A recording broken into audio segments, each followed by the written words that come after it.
के अभिभाषण प्रस्ताव पर धन्यवाद देती हूं। उन्होंने कहा कि उनकी सरकार ने बिरसा मुंडा जयंती को जनजातीय गौरव दिवस घोषित किया है।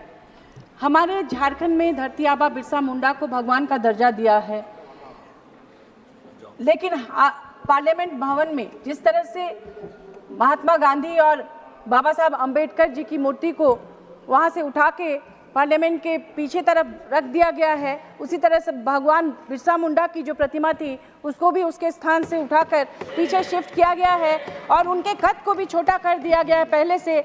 इससे हमारा आदिवासी समाज दुखी है। इस पर माननीय महोदय आप कुछ कीजिए।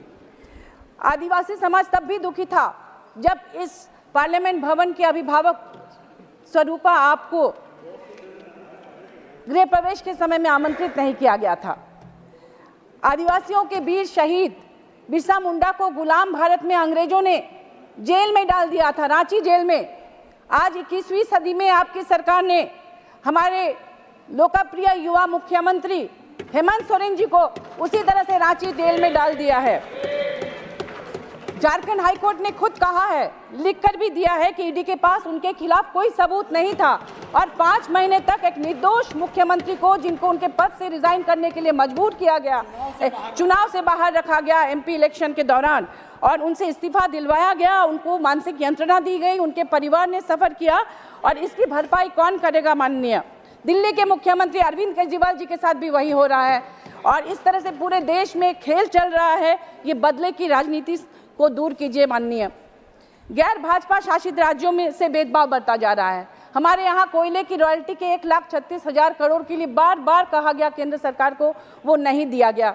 वहाँ महिलाओं की तस्करी होती है, रोजगार का अभाव है, शिक्षा, रोजगार, स्वरोजगार, ये तमाम काम हो सकता था उस 1,36,000 करोड़ से, आप उसको नहीं दे रहे हैं। जीएसटी के पैसे राज्य को देने में आनाकानी होती है। 8 लाख प्रधानमंत्री आवास नहीं दिया गया तो हमारी सरकार ने अबुआ आवास योजना लॉन्च की।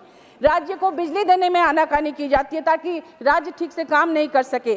सरना धर्म कोड को पारित करके जो आदिवासियों की मांग है वर्षों पुरानी, झारखंड का से दिया गया, लेकिन केंद्र सरकार उसे नहीं मान रही है। 1932 खतियान आधारित स्थानीय नीति जो आदिवासियों की मांग है उसे भी नहीं दिया जा रहा है। हमारे माननीय हेमंत सोरेन जी सरकार ने उसे भी पारित किया था।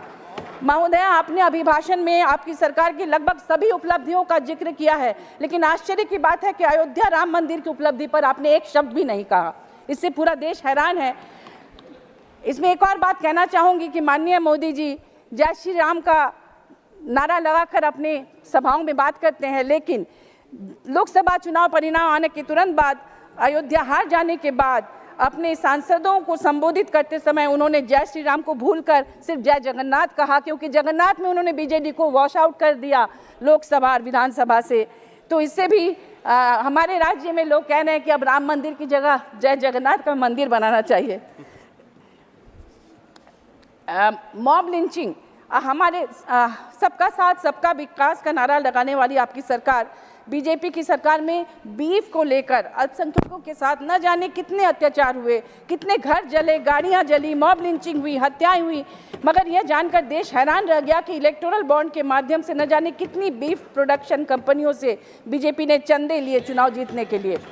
नीट परीक्षा में हुई गड़बड़ी से लगभग 30 लाख नौजवानों का भविष्य अधर में लटक गया है।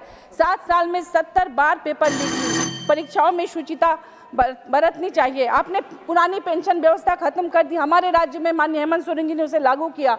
वो बुढ़ापे की लाठी है, इसे पुनः इसे बरकरार किया जाए। अग्निवीर योजना में 4 साल में लोगों का भविष्य, युवाओं का भविष्य खराब हो रहा है, उन्हें फिर से इसको बदली कर